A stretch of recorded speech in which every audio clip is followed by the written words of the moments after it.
నమస్తే నాగేశ్వర్ కార్యక్రమానికి స్వాగతం. నేను రవిశంకర్ వెళ్ళ ప్రొఫెసర్ గారు మనతో జాయిన్ అయ్యారు. నమస్తే నాగేశ్వర్ గారు. తెలుగు రాష్ట్రాల్లో ఎమ్మెల్సీ అభ్యర్థుల్ని ఆయా పార్టీలు ఖరారు చేశాయి సార్. ఆంధ్రప్రదేశ్కి సంబంధించి ఇప్పటికే నాగబాబుకి జనసేన పార్టీ నుంచి ఎమ్మెల్సీ కన్ఫర్మ్ అయింది. ఆ తర్వాత ఇద్దరు బీసీలు ఒక ఎస్సీకి కూడా ఇచ్చారు. బీటీ నాయుడు ఆల్రెడీ ఎమ్మెల్సీగా ఉన్నారు, కంటిన్యూ చేస్తూ ఉన్నారు. బీదర్ రవిచంద్ర, కావలి గ్రీష్మ. ఇక భారతీయ జనతా పార్టీ అయితే ఎవరు అభ్యర్థి అనేది ఇప్పటి వరకు అయితే డిసైడ్ చేయలేదు.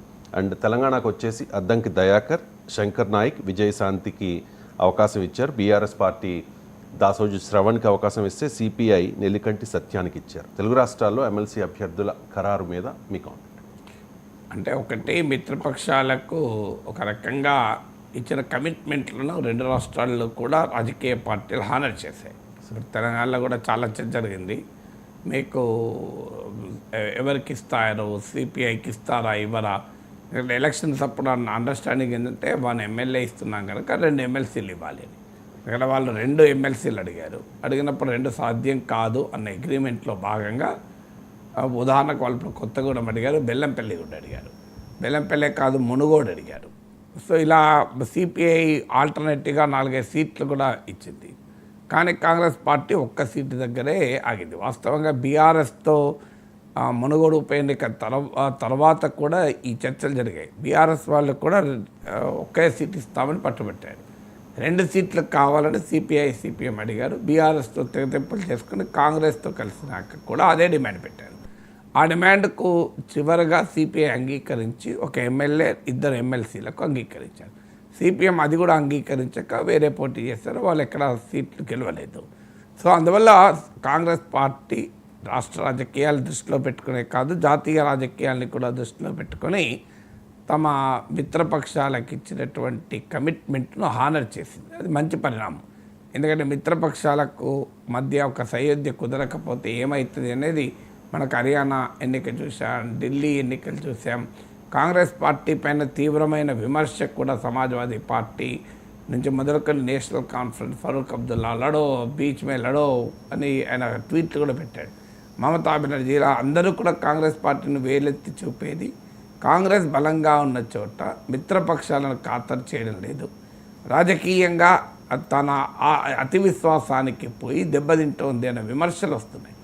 ఆ కాంటెక్స్ట్లో కాంగ్రెస్ పార్టీ మిత్రపక్షాలకు ఇచ్చిన కమిట్మెంట్ను హానర్ చేయడం అప్రిషియబుల్. ఎందుకంటే అది రాష్ట్ర రాజకీయాలకే కాదు, జాతీయ రాజకీయాలకు కూడా ఒక ఇండికేషన్. మేము Congress is willing to accommodate its rise. మిత్రపక్షాలతో మేము బలంగా ఉన్న చోట కలవటానికి సిద్ధము అని. ఎందుకంటే మధ్యప్రదేశ్ అసెంబ్లీ ఎన్నికల్లో కూడా కాంగ్రెస్కు సమాజ్వాదీ పార్టీకి ఇదే రకమైన వివాదం వచ్చింది. సమాజ్వాదీ పార్టీ 6 సీట్లు అడిగింది, కాంగ్రెస్ పార్టీ ఇవ్వనన్నది. ఆ 6 సీట్లలో అంతకుముందు అసెంబ్లీ ఎన్నికల్లో సమాజ్వాదీ పార్టీ 2nd పొజిషన్లో వచ్చింది. అంటే మధ్యప్రదేశ్కు యూపీకి బార్డర్గా ఉన్న ప్రాంతం అది. అంతకుముందు అసెంబ్లీ ఎన్నికల్లో 2nd ప్లేస్లో వచ్చిన మాకు సీట్లలో మాకు మళ్ళీ కేటాయించాలని సమాజ్వాదీ పార్టీ అడిగింది. దానికి కాంగ్రెస్ అంగీకరించలేదు. అలాగే హర్యానాలో ఆమ్ ఆద్మీ పార్టీ 7 సీట్స్ అడిగింది, కాంగ్రెస్ అందుకు అంగీకరించలేదు. కాంగ్రెస్ పార్టీ వాదన ఏంటంటే ఈ 7 సీట్స్ ఇచ్చే సీన్ ఆప్కి లేదని. కానీ ఆప్ 1.8% వచ్చింది. ఒక పార్టీకి ఎన్ని సీట్లు తెచ్చుకునే సీన్ ఉంది అన్నది క్రైటీరియా కాదు. ఇప్పుడు సిపిఐ విడిగా పోటీ చేస్తే 1 సీట్ కూడా రాకపోవచ్చు సిపిఎం లాగా. కానీ ఆ పార్టీకి ఉన్న ఓట్లు అన్ని సీట్లలో యాడ్ అవుతాయి. అది ఎంతో కొంత కాంగ్రెస్ పార్టీ విజయానికి దోహదం చేస్తాయి. పైగా ఒక రాజకీయ వాతావరణాన్ని కల్పించడానికి మిత్రపక్షాలతో అవగాహన అనేది ఉపయోగపడుతుంది. అందువల్ల కాంగ్రెస్ పార్టీ ఆ రకంగా మిత్రపక్షానికి సిపిఐకి ఇచ్చినటువంటి కమిట్మెంట్ను హానర్ చేయడం అనేది డెఫినెట్గా అప్రిషియబుల్, ఆహ్వానించదగింది.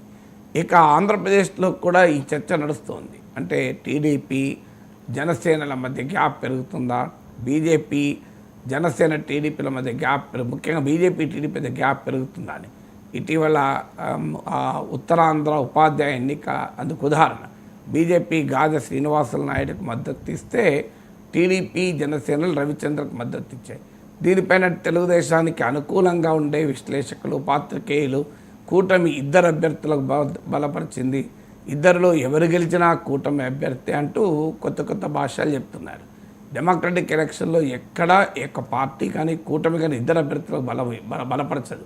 అందులో పరస్పరం పోటీ పడుతున్న ఇద్దరు అభ్యర్థులకు ఎట్లా బలపరుస్తుంది? సో వాళ్ళిద్దరి మధ్యనే పోటీ ఉంటే ఇద్దరిని ఎట్లా బలపరుస్తుంది? అయినా మనం కూడా మాట్లాడుకున్నాం, రామ్మోహన్ నాయుడు బయటలో కూడా ఎక్కడా టీడీపీ జనసేన అన్నాడు కానీ బీజేపీ అనలేదు. బీజేపీ నాయకులు బహిరంగంగానే ఒక వేరే అభ్యర్థికి మద్దతు ఇచ్చారు. దాన్ని సాధ్యమైనంతగా కలరింగివ్వటానికి తెలుగుదేశం అనుకూల ఎక్కువ సిస్టమ్ ప్రయత్నించవచ్చు. పత్రికలు, టీవీ ఛానళ్ళు, అందులో కామెంట్ చేసేవాళ్ళు, లేదు కూటమి ఇద్దరు అభ్యర్థులకు మద్దతు ఇచ్చిందని. ఎక్కడా ప్రపంచంలో ఉండదు ఇద్దరు అభ్యర్థులకు మద్దతు ఇవ్వడం అనేది. మరి బీజేపీ రవిచంద్ర మద్దతు ఇచ్చిందా? బీజేపీ చెప్తలేదు కదా, మేము టీడీపీ జనసేన మద్దతు ఇచ్చిన రవిచంద్రకు మేము కూడా మద్దతు ఇచ్చామని అన్నారు. ఎక్కడన్నా బీజేపీ నాయకులు స్పష్టంగా చెప్తున్నాను, మేము శ్రీనివాస నాయుడుకి మద్దతు ఇచ్చామని. రామ్మోహన్ నాయుడు క్లియర్గా అప్పీల్ చేశాడు, టీడీపీ జనసేన బలపరిచిన అభ్యర్థి రవిచంద్ర రఘువర్మకు ఓటేయండి అని బహిరంగంగానే అప్పీల్ చేశారు. అందువల్ల ఇది ఎంత కలరింగ్ ఇచ్చుకున్నా క్షేత్రస్థాయిలో మనకు అర్థమవుతుంది క్లియర్గా. సో ఇవన్నీ జరిగిన తర్వాత బహుశా ప్రతి ఎన్నిక కూడా మిత్రపక్షాలు అకామిడేట్ చేయడం అవసరం అండి. దానికి తోడు డిప్యూటీ చీఫ్ మినిస్టర్ ఇష్యూ పైన ఇవన్నీ జరిగాయి. జరిగిన తర్వాత మీకు ఈ అసెంబ్లీ ఎన్నికలు వచ్చాయి కనుక, మండలి ఎన్నికలు వచ్చాయి కనుక తెలుగుదేశం జనసేనలకు కూడా ఒక సీట్ కేటాయించడం ద్వారా బీజేపీ తన కమిట్మెంట్ను టీడీపీ తన కమిట్మెంట్ హానర్ చేసింది. అందువల్ల అలయన్స్ పాలిటిక్స్లో కీలకమైన మిత్రపక్షాలకు అకామిడేట్ చేయడం అనేది రాష్ట్రాలు చూసాం. రెండవది సోషల్ ఇంజనీరింగ్, రాజకీయాల్లో కీలకమైనది సోషల్ ఇంజనీరింగ్. ఇప్పుడు మీరు అభ్యర్థుల ఎంపికలో చూస్తే క్లియర్గా బీసీ, ఎస్సీ, ఎస్టీ వర్గాలకు పెద్దపీట వేశారు. మీకు ఆ స్పష్టత క్లియర్గా కనబడుతుంది. మీకు కాంగ్రెస్ అభ్యర్థులు కానీ అందరు అభ్యర్థుల్లో కూడా మీకు ప్రతి పార్టీ అభ్యర్థుల్లో కూడా ఈ సామాజిక న్యాయము, సోషల్ జస్టిస్, ఎందుకంటే రాజకీయాలు అనేది అగ్రకులాల చేతుల్లో ఉండడం కాదు, అన్ని సామాజిక వర్గాలకు కూడా రాజకీయ సాధికారికత కావాలి అనే డిమాండ్ ఇటీవల కాలంలో బలంగా వినిపించిన నేపథ్యం మనం చూస్తున్నాం. సో ఈవెన్ తెలంగాణలో కాంగ్రెస్ పార్టీ అభ్యర్థులే కాదు, ఇతర అభ్యర్థులు చూసినా, మీకు ఆంధ్రప్రదేశ్లో అభ్యర్థులు చూసినా స్పష్టంగా ఈ సోషల్ జస్టిస్ పాలిటిక్స్కు పెరిగిన ప్రాధాన్యత కూడా తెలియజేస్తుంది. ఇది రెండవ ఫ్యాక్టర్ కనబడుతుంది. మీకు మూడో ఫ్యాక్టర్గా కనబడేది పార్టీ అభ్యర్థుల ఎంపికలో ఒక ఛాలెంజింగ్ ఉంటుంది. సామాజిక సమీకరణలే కాదు, వివిధ రకాల అంశాలను బ్యాలెన్స్ చేయాల్సి వస్తుంది. పోటీ ఉండేవాళ్ళు చాలా ఎక్కువ మంది ఉంటారు. ఇప్పుడు తెలుగుదేశం పార్టీ ఆంధ్రప్రదేశ్లో ఎంపిక చేయడంలో కూడా ప్రాంతాల వారి సమతుల్యతను కూడా పాటించింది. మీరు గమనిస్తే రాయలసీమ నుంచి ఒకరికి టికెట్ ఇచ్చారు, మీకు ఆంధ్ర ప్రాంతం నుంచి ఒకరు, ఉత్తరాంధ్ర నుంచి ఒకరు, దక్షిణాంధ్ర నుంచి ఒకరు, అంటే 3 ప్రాంతాలకు బ్యాలెన్స్ చేయడము. తర్వాత పార్టీకి ఉన్నటువంటి లాయాలిటీకి వాల్యూ ఇవ్వడం. సో మీకు క్లియర్గా అభ్యర్థుల ఎంపికలో తెలుగుదేశం పార్టీ అనుసరించిన వైఖరి లాయల్టీ టు ద పార్టీ, ఏదో లాస్ట్ మినిట్లో ఈ పార్టీ ఆ పార్టీ నుంచి వచ్చిన వాళ్ళకి కాకుండా లాయల్టీ టు ద పార్టీ ఆంధ్రప్రదేశ్లో ప్రాధాన్యత ఇచ్చారు. ఇప్పుడు గ్రీష్మ తీసుకుంటే ఆమె ఐ థింక్ 4th జనరేషన్ అనుకుంటా. ప్రతిభా భారతి అంతకుముందు పున్నయ్య వాళ్ళ అంటే తాతే కాదు, ముత్తాత నారాయణ కూడా ఎమ్మెల్యే, నాకు గుర్తున్నంత వరకు నారాయణ, పున్నయ్య, ప్రతిభా భారతి, ఇప్పుడు గ్రీష్మ 4th జనరేషన్ లెజిస్లేచర్లకు ఎంటర్ కాడు. అండ్ అంత సీనియారిటీ ఫ్యామిలీకి ఉంది, లీడర్కి లేకపోవచ్చు. సో ఆ రకంగా లాయాలిటీ, ఇప్పుడు బీద రవిచంద్ర తీసుకున్న ఆయన సోదరుడు వైఎస్ఆర్ కాంగ్రెస్ పార్టీ వైపు వెళ్ళి మళ్ళీ టీడీపీకి వచ్చిన ఆయన మాత్రం టీడీపీకి లాయల్గా ఉన్నాడు. సో అందువల్ల ఈ లాయాలిటీకి కూడా ప్రాధాన్యత ఇచ్చినట్టుగా కనబడుతుంది.